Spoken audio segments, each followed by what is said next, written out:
All right, Muthu and everybody else, let's take a look. You got a lot of questions here. This is good. I'll come back to the project number, but right now let's do this. How do we decide to choose install type, either floating or glue down? What we see is just option for hardwood, not sure to select solid or engineered. What is hard surface freight? I was trying to create another option to remove one room, not sure how to do it. All right, so let me do these one by one. How do we decide to install either floating or glue down? So let's just focus specifically on hardwood. And how could you install hardwood? Well, you could nail it, staple it, right? So the only time you would staple it is if it was like a thin engineered hardwood. So nail, staple is going to be for solid or engineered. Typically, the installers will nail a solid hardwood and staple an engineered hardwood, but that's a detail that doesn't really matter. You can also glue it, or you could float it. All right, so how do you decide? Well, I've got a little matrix here, if you want to think of it this way. What is my subfloor? So if this is the installation method, so we can call these install methods. Then across the top, I can call this subfloor type.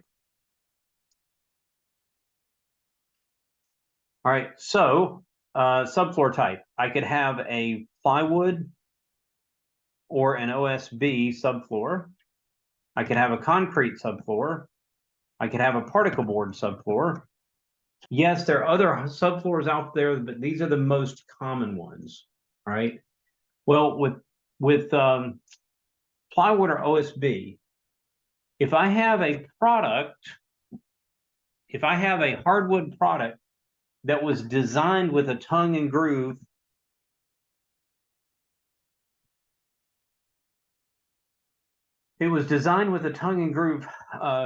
connection, then for sure on plywood, I absolutely want to do this. Okay, and that's going to be engineered or solid. Okay, this is the most favorable way. This is the most preferred way. I'm going to highlight this in green because this is the absolute most preferred way to do it. All right, well, could you glue it down? Engineered only, you could glue, but that's not very common. I mean, it happens and builders do it all the time. But this is a secondary way to do it. And the reason it's a secondary way to do it is because if anybody ever had to take it back off again, they would absolutely wreck the subfloor by pulling this engineered hardwood off of the subfloor if it had been glued down. If it's nailed or stapled down, you can get it back off again. If it's glued down, it absolutely creates a disaster. And you could float engineered only if it was designed that way. So I really need to split this one out. So floating for engineered only, I would say if it's a tongue and groove, is incredibly difficult. If it is a click lock, then this is the preferred method. So if you're going to float an engineered hardwood, it really needs to be designed to be floated. I mean, it's not a trivial thing to tongue and groove to do it, and this absolutely is engineered only. So it is not possible. Never float solid hardwood. Okay, never glue solid hardwood. All right. So what can we say about concrete? Well, can you nail or staple into concrete? No, I can't. So this is just no. I absolutely cannot do it anyway. So that's a big red no. Could I glue to concrete? Yes, but it's going to be engineered only. And actually, this is now the preferred method. So we'll color that guy in green. This is now the preferred method. We'll add another space in here just for consistency, let's say. But I don't want it colored. All right. What about floating? Could you float over concrete? Well, you could. Same thing here. It has to be engineered only. If it's tongue and groove, it's very, very difficult. That's that tongue gluing method that we talked about, and it's a very difficult thing to do. All right, what about particle board? Well, I absolutely cannot nail or staple into particle board. I cannot glue to particle board. So I have to do click lock. This is the only way to do, and it's going to be a click lock engineered hardwood. And that's it. I mean, there's your decision matrix, if you will, for hardwood floors on the different types of subfloor. I hope that helps. Now let's see the next question. The next question was, we see options for hardwood, not sure to select solid or engineered. So in the tablet, it doesn't matter. You're just selecting hardwood. I mean, you have to know that I can only do this type of wood on this type of subfloor. For example, if I'm on a concrete subfloor, I have to know that I can't put solid hardwood on concrete. It has to be engineered. But in the tablet, it's just hardwood. So you're simply going to pick hardwood. What is hard surface freight? Well, hard surface freight, that's the fee that your suppliers are going to charge you to deliver the product to your door. So you're going to call, I'll use Shaw as an example. You're going to call Shaw Floors. You're going to say, I just sold a job. I need 600 square feet of this particular floor. And they're going to put it on a truck and they're going to ship it to you.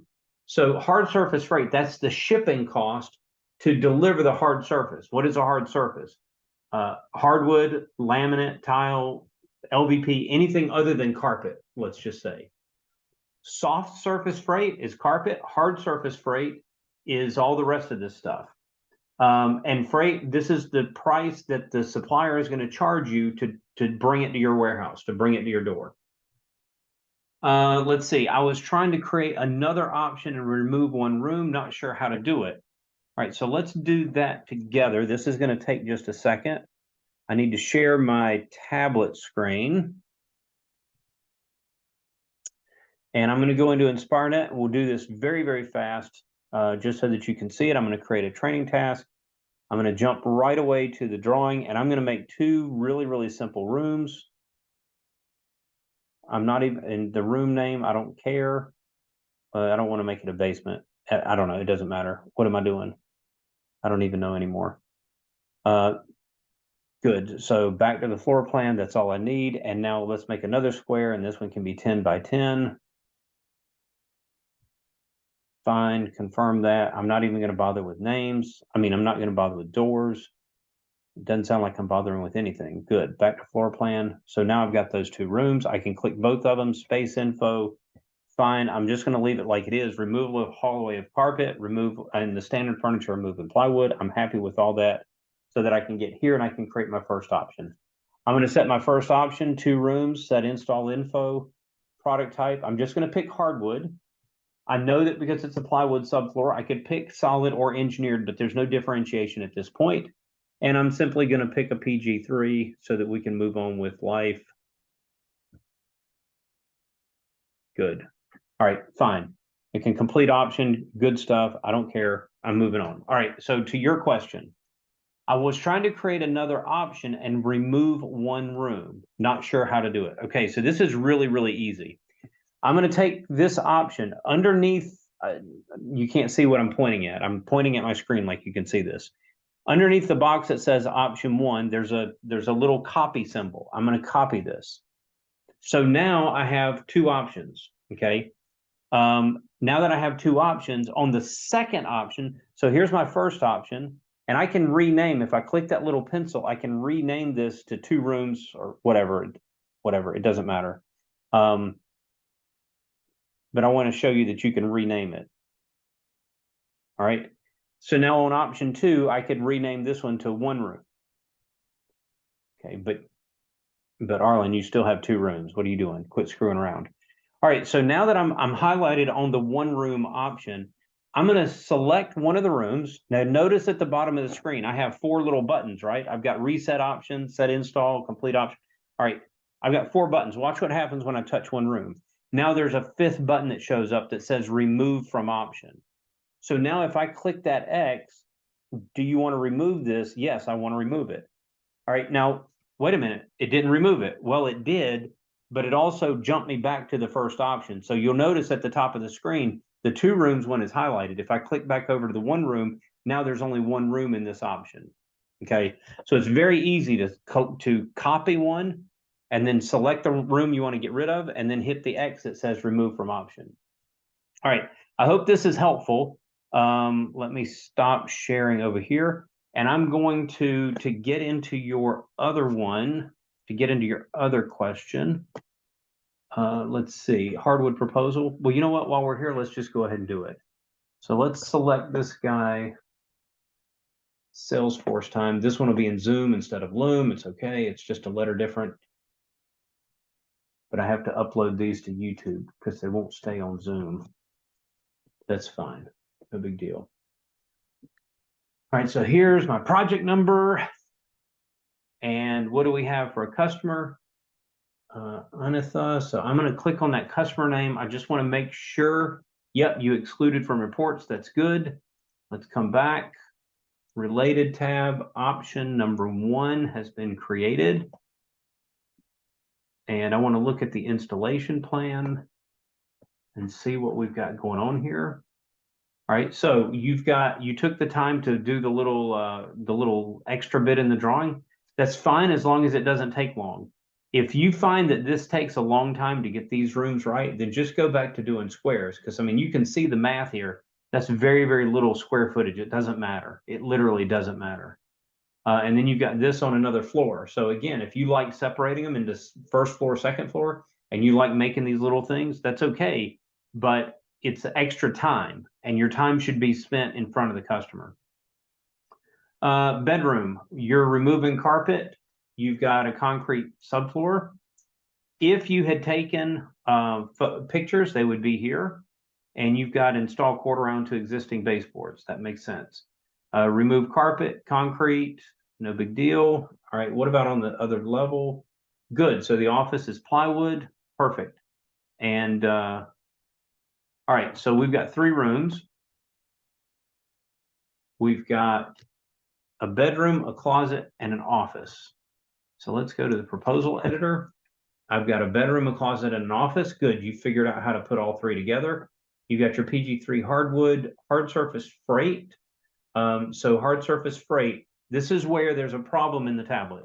The tablet calculates this incorrectly. Right now, what the tablet is doing is taking your 485, multiplying it by 20 cents, and it's coming up with a number. And of course, it's adding tax. But the problem with that is that hard surface freight, the carriers just give you a drop fee. Shaw is going to tell you, we're going to charge you $125 to deliver this. So what you would do is you would change your quantity to 1, make your waste factor 0 so that the quantity is 1 and the adjusted quantity is 1, and then come over here and make this $125 so that it calculates properly. Because you are gluing down, you do need hardwood adhesive. That makes sense. You're gluing everything down. I don't see where you're nailing or stapling anything. So since you're gluing everything down, you don't need an underlayment. So this line is extra. So that's an extra $700 in the proposal that you don't need, simply because,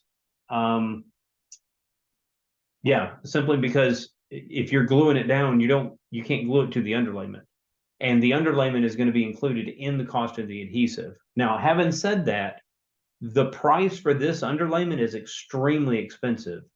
If you go back and look at the one where I ran the numbers from Home Depot, or you look at Home Depot and find an Aqua Bar, you're going to find that this really should be like 8 cents, not 81 cents. So this is probably 10 times what it should be.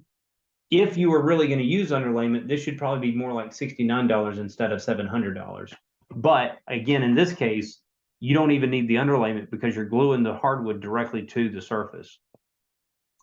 Removal of carpet and pad, you probably don't need the waste factor.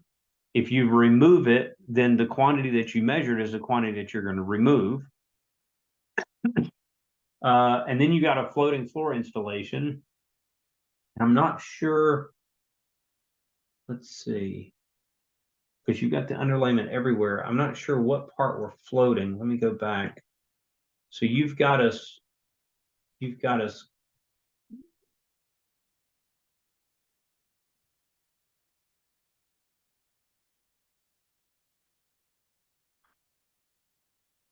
No, I don't see it back here. I've got this install type is a glue down installation. This install type is a glue down installation. And then I guess in the office upstairs, instead of gluing it down, you went for a floating floor installation. So what I would say is if you're upstairs and you're on plywood, the number one way to the best way to install that, if you're on plywood, the best way to do it is going to be to nail or staple it. Unless it was click locked. If the floor is a click lock floor, then absolutely you're going to float it. But if the floor is on plywood and it's a tongue and groove construction, then you're going to nail or staple it. So this is probably not the right install type. All right, let's go back. So it looks like you're floating the upstairs, you're gluing the downstairs, but you've got underlayment under all of it. The furniture move is okay for me. I'm not too concerned about that. And the removal of carpet, again, it's just the furniture move, you don't need a waste factor, and the removal, you don't need a waste factor. Okay, so this is longer than I expected it to be. Sorry for that, but I went ahead and got this out of the way as well. On this, the freight needs to be adjusted. The adhesive is fine for downstairs. I would, instead of floating it upstairs, I would nail or staple it upstairs. And then I would check my waste factors and make sure that I've only got waste where it makes sense to have waste. All right, good. So if you want, take another crack at it and send me either send me the same proposal number again or a new one. It doesn't matter. It's fine. I'm happy to look at another option for you.